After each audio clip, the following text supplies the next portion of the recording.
मंचस्थ उपस्थित सभी मान्यवर एवं सभागृह में उपस्थित सभी वैद्यगण, नागरिक सज्जन, माता भगिनी, वैसे तो मेरा एक छोटा सा काम है, उद्घाटक मुझे कहा है, इसलिए मुझे घोषणा भर करनी है कि इस कार्यक्रम का उद्घाटन हो गया। तो मेरा काम समाप्त तो हो गया वैसे, परंतु सोनोवाल जी ने कुछ कहा है तो थोड़ा बोलता हूँ, बहुत ज़्यादा नहीं, आवश्यकता भी नहीं, सारी बातें आ गई है। व्यासपीठ का 25 साल का काम बहुत अच्छा हुआ है, उसकी साक्ष्य ये सब कार्यक्रम है। सारे देश से लोग आए हैं, पर्याप्त संख्या में आए हैं, और एक शास्त्रार्थ आयुर्वेद को लेकर हो रहा है, या कहिए कि एक कुंभ हो रहा है जिसमें विचार मंथन होता है, नई नई बातें सामने आती है, आगे बढ़ने की समाज की दिशा तय हो जाती है। ऐसा एक कार्यक्रम, उसके साक्षी हम सब है। तो इस अवसर पर दो बातें मन में आती है कि 25 साल हम आगे चले और आज अच्छे दिन देख रहे, ऐसा कहा गया है आयुर्वेद के लिए। लेकिन यहाँ तक हम जिन गुणों के भरोसे आए, उन गुणों का जतन आगे भी हो, इसकी बहुत आवश्यकता रहेगी।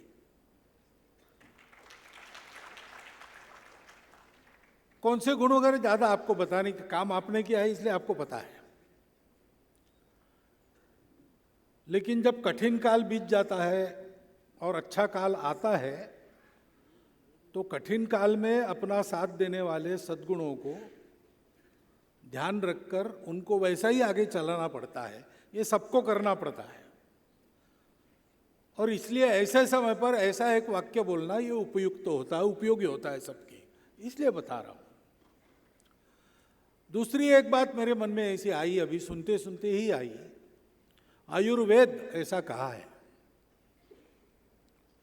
तो वेद तो संग्रह है,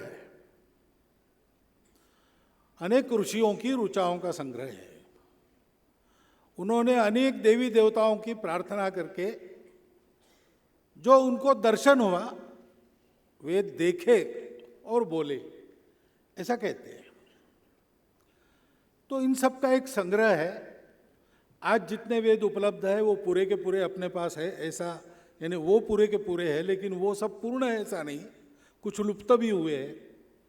और कालानुक्रम देखते हैं तो वेदों में जुड़ता चला गया है।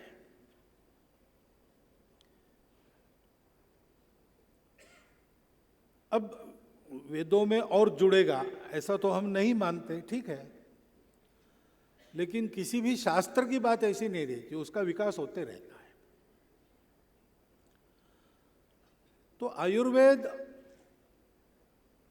को समाज का आश्रय, राजाश्रय प्राप्त था, तब तक चिकित्सा करते हुए, अपने शास्त्र का विचार करते हुए उसको हम बढ़ाते रहे, और वो प्रक्रिया आक्रमण के काल में रुक गई।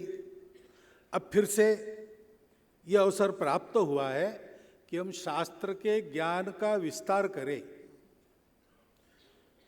और उसी के कारण एक बात मन में आती है कि वास्तव में हमको भी आयुर्वेद को किस दिशा में आगे बढ़ाना है। एक तो बात है कि सस्ती सुलभ चिकित्सा सबको उपलब्ध हो, और चिकित्सा लेने की बारी कम से कम आए, इतने सब लोग स्वस्थ रहे, ऐसा करना है तो आयुर्वेद के सिवाय दूसरा पर्याय नहीं है। इसका विचार केवल आयुर्वेद में है। परंतु साथ साथ और भी चिकित्साएं हैं दुनिया में। अब एलोपैथी लीजिए, तो गलत तो है नहीं। बीच के कालावधि में ये जो पैथियों के अहंकार, अपनी अपनी विशेषताओं के अहंकारों का जमाना था, उसमें ये पैथियों का भी अहंकार रहता था। वो नाटक एकच प्याला, मराठी बोलने वालों ने सुना होगा, देखा होगा या पढ़ा होगा। उसमें वो तलीराम नाम का एक पात्र पियक्कड़ है और आखिरी क्षण गिन रहा है अपने जिंदगी के, पड़ा है अचेतावस्था में, और इलाज करने के लिए बुलाते तो भागदौड़ में दो लोग जाते, एक वैद्य को लेके आता है, एक डॉक्टर को लेके आता है, और वो पेशेंट तो रहा बाजू, इनकी आपस स्पर्धा वहां शुरू हो जाती है। तो वैद्य कहता है कि ये मात्रा देने के बाद 15 मिनट में ठीक हो जाएगा, तो डॉक्टर कहता है कि बेकार की बात है, 5 मिनट में मर जाएगा।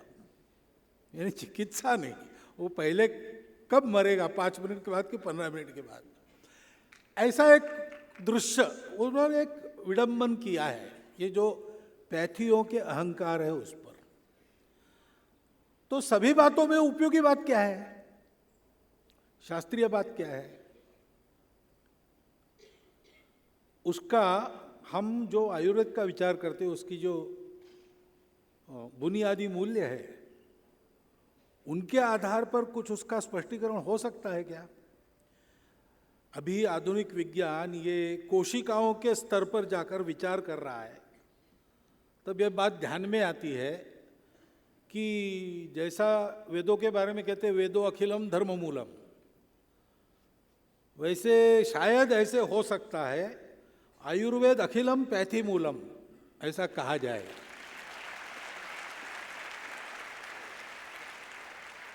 तो आयुर्वेद को एक जागतिक अधिष्ठान इससे प्राप्त हो सकता है, इस दिशा में भी हम लोगों को विचार करना चाहिए। और इस दिशा में जाना है तो आप भी जानते हैं कि शुद्ध रूप में आयुर्वेद की प्रैक्टिस ये होनी चाहिए। उसमें अन्य पैथियों का क्या उपयुक्त लेना, कैसा लेना, तभी हम कर सकते हैं। और ये करके भी आयुर्वेद आयुर्वेद रहेगा जब आयुर्वेद के मूल अधिष्ठान पर शुद्ध आयुर्वेद की प्रैक्टिस हम लोग करेंगे। और लोग ठीक होते जाएंगे तो फिर राजाश्रय पीछे पीछे चला आएगा, क्योंकि उसको आपको मांगना नहीं पड़ेगा। अगर दुनिया भर के लोग आयुर्वेद चाहिए करने लगेंगे तो वर्ल्ड हेल्थ ऑर्गेनाइजेशन से लेकर तो यहाँ की सरकार किसी की हो, वहाँ तक सब लोगों को उस आयुर्वेद को राजाश्रय प्राप्त करा देना पड़ेगा। तो नाभिषेको न संस्कारो सिंहस्य क्रियते वनैः विक्रमार्जित सप्तस्य स्वयमेव मृगेंद्रता, ये स्थान आयुर्वेद को प्राप्त करा देना 25 साल में एक व्यासपीठ जो अखिल भारतीय हो सकता है हमने खड़ा किया। अब आगे के 25 वर्षों में इस प्रकार का एक स्वयमेव मृगेंद्रता के रीति से आयुर्वेद का वैश्विक अधिष्ठान उत्पन्न करने के लिए आगे बढ़ना, ये संकल्प आप लोग अगर लेंगे इस अधिवेशन में तो आगे के 25 साल भी आपके परिश्रमों का एक सार्थक फल आप तो देखेंगे ही, लेकिन स्वास्थ्य की दृष्टि से सारी मानवता को और स्वत्व की दृष्टि से अपने हिंदुस्तान को, भारत देश को एक बहुत बड़ी उपलब्धि प्राप्त करा देने का श्रेय पुण्य आपके नसीब में आएगा। वैसा वो 25 साल के बाद आए, ये शुभकामना आज देता हूँ और मेरे शब्द समाप्त करता हूँ।